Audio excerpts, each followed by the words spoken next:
एक दिन राधा अपनी भैंस के लिए जंगल में चारा काटने जा रही थी। तभी पास के एक बरगद के पेड़ पर एक जादुई तोता बैठा था। उसने राधा को देखकर कहा, वाह, ये औरत कितनी मेहनती है। मैं कई सालों से देख रहा हूँ। ये हर सुबह जंगल आती है और अपने भैंस के लिए ताज़ा चारा काट कर ले जाती है। लेकिन एक भैंस कितना ही दूध दे, उससे तो बस इनके घर की खीर ही बनती होगी। फिर ये बेचते क्या होंगे? मैं एक जादुई तोता हूँ, क्यों ना मैं गाय बनकर इनके घर चला जाऊँ। मेरे दूध को बेचकर ये अपनी जिंदगी आराम से जी सकेंगे। हाँ, ये ठीक रहेगा। ये औरत बहुत दयालु और नेक दिल भी लगती है। इतना कहकर तोता पेड़ से उतरा और एक सुनहरी चमक के साथ एक खूबसूरत गाय में बदल गया।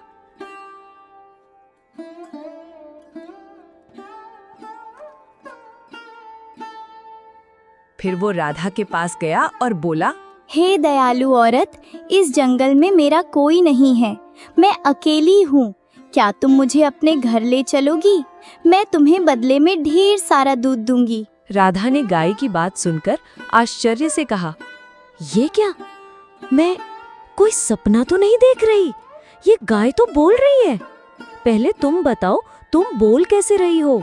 मैंने तो आज तक कोई गाय इंसानी आवाज में बोलते नहीं देखी।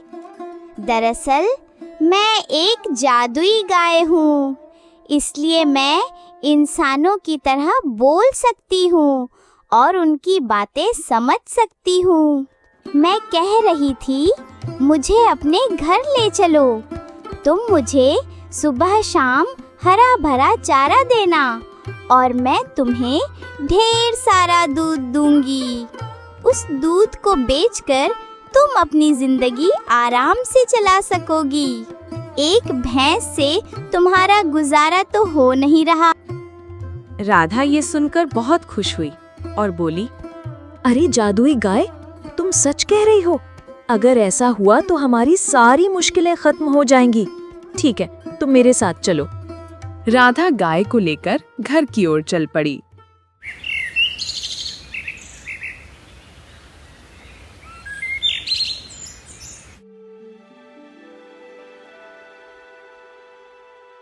थोड़ी देर बाद राधा गाय के साथ घर पहुंची तो उसके पति मोहन ने आश्चर्य से पूछा, अरे राधा, तुम तो भैंस के लिए चारा काटने गई थी, फिर ये गाय कहाँ से ले आई तुम? मोहन, मैंने इसे कहीं से पकड़ा नहीं। ये मुझे जंगल में मिली। इसे बस थोड़ा सा चारा देना है और ये बदले में ढेर सारा दूध देगी।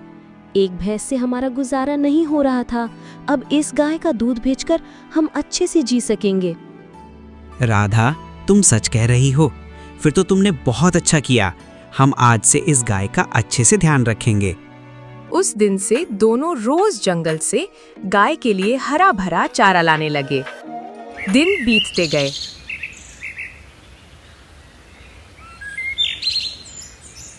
कुछ समय बाद मोहन गांव के मुखिया के पास रोज दूध देने जाने लगा। एक दिन उसका पड़ोसी किशन ये सब देखकर सोचने लगा, अरे, इसके पास तो एक ही भैंस थी, फिर ये रोज बाल्टी भरकर दूध कहाँ से ला रहा है? एक भैंस इतना दूध कैसे दे सकती है? जरूर कोई रहस्य है, मुझे जल्दी पता लगाना होगा। किशन अपनी पत्नी सरला को ये बात बताने घर गया। घर पहुंचकर बोला, सरला, तुम तो जानती हो कि मोहन के पास सिर्फ एक भैंस थी, फिर वह कहाँ से रोज बाल्टी भर भर के दूध बेच रहा है? हमें जल्दी पता लगाना होगा, वरना वो हमसे भी अमीर हो जाएगा। ये जी, अगर ऐसा है तो जाइए और जल्दी पता लगाइए। मैं ऐसा होता नहीं देख सकती। हाँ ठीक है, मैं अभी जा रहा हूँ। वह मोहन के घर पहुंचा और चुपके से सब देखने लगा। मोहन गाय से बातें कर रहा था। मेरी प्यारी गाय, और चारा खाएगी? मैं अभी लाता हूँ। नहीं मोहन, आज तुमने मुझे बहुत चारा खिला दिया। अब मैं और नहीं खा सकती। किशन गाय को बोलते हुए देखकर हैरान रह गया। अरे, यह गाय तो बोल रही है। यह कैसे हो सकता है? गाय भी इंसानों की तरह बोलती है। मोहन, आज मैं तुम्हें ढेर सारा दूध दूंगी। जितना दूध चाहिए उतनी बाल्टियां रख दो। कल सुबह वो सारी बाल्टियां दूध से भरी होंगी। नहीं गायत्री, तुम पहले जितना दूध देती थी उतना ही दो। ज्यादा लालच अच्छा नहीं, हमारा गुजारा अच्छे से हो रहा है। वैसे तुम्हें मेरे घर अच्छा लग रहा है ना? तुम्हें चारा देने में तुम्हें परेशान नहीं हूँ। हाँ मोहन, मैं बहुत खुश हूँ। हमारे दूध से तुम्हें फायदा हो रहा है ना? हाँ गायत्री, तुम्हारे दूध से हमें 2 वक्त की रोटी मिल रही है। अच्छा, तो ये जादुई गाय है जो बाल्टी बाल्टी दूध देती है। मुझे जल्दी कुछ करना होगा। हाँ, कल जब मोहन गाय को जंगल ले जाएगा, मैं उसे मार दूंगा। फिर देखता हूँ ये दूध कहाँ से लाता है। मोहन, एक जरूरी बात सुनो। अगर मुझे कुछ हो जाए या कोई मुझे मार दे तो तुम चिंता मत करना। जिस पेड़ के नीचे मैं राधा को मिली थी उसकी पत्तियां मेरे सिर पर रख देना। मैं फिर से जीवित हो जाऊंगी। गायत्री, ऐसी बातें क्यों करती हो? मेरा किसी से झगड़ा नहीं। कोई तुम्हें क्यों मारेगा? चलो मैं तुम्हें जंगल ले चलता हूँ। राधा, मैं गायत्री को जंगल ले जा रहा हूँ। अगर देर हो जाए तो चिंता मत करना। ठीक है, लेकिन जंगल में सावधान रहना, वहाँ जंगली जानवर होते हैं।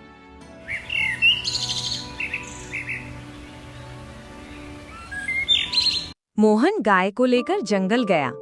वहाँ गायत्री हरा भरा चारा खाने लगी।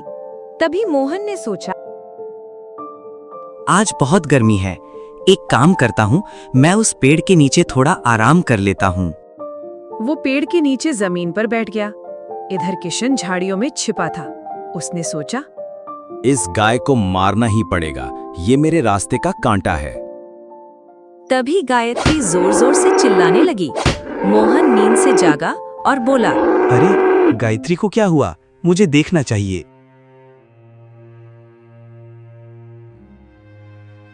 वह गाय के पास पहुंचा और देखकर स्तब्ध रह गया। गायत्री मर चुकी थी।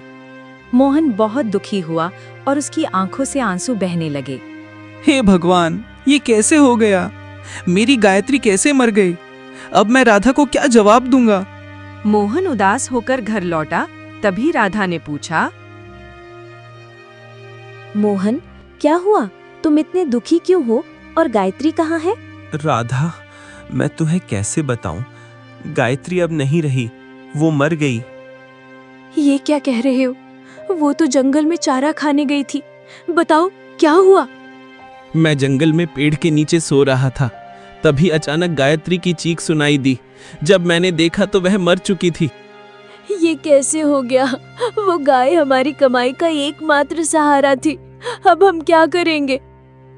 राधा, चिंता मत करो, मुझे गायत्री का रहस्य पता है। मैं जंगल से पत्तियां लाता हूँ। ठीक है, लेकिन सावधानी से जाना। मोहन जंगल गया।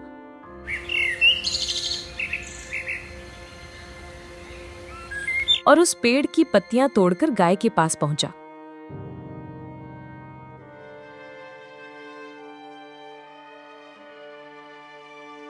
उसने पत्तियां गाय के सिर पर रखीं। तभी एक तेज रोशनी के साथ गायत्री जीवित हो गई। मोहन खुश होकर बोला, गायत्री, तुम वापस आ गईं। भगवान का लख लख शुक्र है। पता है, मुझे तुम्हारे बिना अच्छा नहीं लग रहा था।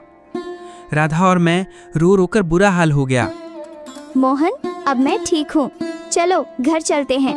राधा मुझे देखकर खुश होगी। मोहन गाय को लेकर घर गया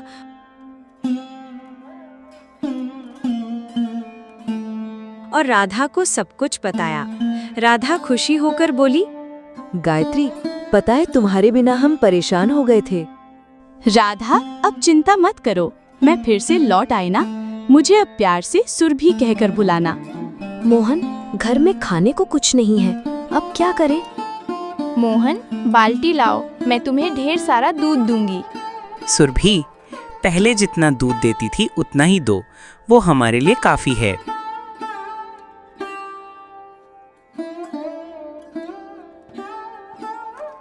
मोहन बाल्टी लाया। एक जादुई रोशनी के साथ बाल्टी दूध से भर गई। राधा बोली, वाह सुरभि, तुम्हारा दूध तो बहुत गाढ़ा है, लेकिन अभी हमारे पास चारा नहीं है। कोई बात नहीं, हमारे पास अमरूद का पेड़ है, उसकी पत्तियां लाओ, वही खा लूंगी। तभी किशन पीछे से आया और ये सब देखकर हैरान हो गया। मैंने तो इस गाय को मार दिया था, फिर ये कैसे जीवित हो गई? मुझे फिर से कुछ करना होगा। राधा, मैं मुखिया के पास दूध देने जा रहा हूँ। अगर देर हो जाए तो चिंता मत करना। ठीक है, लेकिन थोड़ा जल्दी लौटना। मोहन जंगल के रास्ते मुखिया के घर गया। रास्ते में उसने एक बूढ़ी औरत को कुटिया के सामने रोते देखा। अरे अम्मा, आप रास्ते में बैठकर क्यों रो रही हैं? बेटा, मुझे 2 दिन से भूख लगी है, कुछ खाने को मिल जाए तो अच्छा होता। खाने के लिए कुछ तो नहीं है, लेकिन मेरे पास दूध है, आप इसे पी लो। बेटा, तुमने मेरी जान बचा ली। मेरे बेटे बहू मुझे छोड़कर चले गए। मोहन ने दूध का कुछ हिस्सा बूढ़ी माँ को दिया और बाकी लेकर मुखिया के पास गया। मुखिया जी, ये ताज़ा ताज़ा दूध लाया हूँ। मोहन, तुम कई दिन के बाद आया, कोई दिक्कत परेशानी थी क्या? हाँ मुखिया जी, मेरी गाय बीमार थी, लेकिन अब सब ठीक हो गया है। वह दूध देकर घर लौटा। कुछ दिन बीत गए।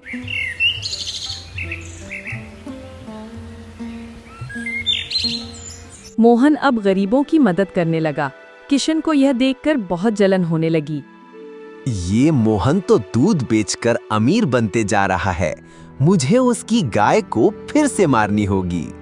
गांव में सुरभि के जादुई होने की बात फैल गई। मुखिया को भी पता चला। वो मोहन के घर गया और बोला, मोहन, मैंने सुना है तुम्हारी गाय बहुत खास है, क्या मैं उसे एक बार देख सकता हूँ? हाँ मुखिया जी, क्यों नहीं, आइए दिखा देता हूँ। वह मुखिया जी को गौशाला ले गया। मोहन, मुझे यकीन नहीं आ रहा है, क्या ये गाय मेरे सामने दूध दे सकती है? हाँ, क्यों नहीं, देखिए। उसने एक बाल्टी रखी और बोला, सुरभि, मुखिया जी को अपनी शक्ति दिखाओ। एक सुनहरी रोशनी के साथ बाल्टी दूध से भर गई। मुखिया लालच में आ गया और बोला, मोहन, ये गाय मुझे दे दो, मैं तुम्हें बहुत सारा धन दूंगा। नहीं मुखिया जी, यह गाय मैं नहीं बेच सकता। मुखिया ने गाय को छूने की कोशिश की, लेकिन उसके हाथ जलने लगे। मोहन, ये मुखिया गरीबों को लूटता है, आज मैं इसे सबक सिखाऊंगी। मुझे माफ कर दो, मैं ये गाय नहीं लूंगा। मुखिया जी, आपने गरीबों की जमीन छीनी है, उन्हें वापस कर दीजिए और माफी मांगिए। मुखिया को अपनी गलती का एहसास हुआ। उसने सबकी जमीन लौटाई और गरीबों की मदद शुरू की। मोहन, अब मेरा काम यहाँ पूरा हुआ। तुम अब खुशहाल हो। मैं किसी और गरीब की मदद करने जाऊंगी। सुरभि, तुमने हमारी जिंदगी बदल दी। ये एहसान जिंदगी भर नहीं भूलूंगी।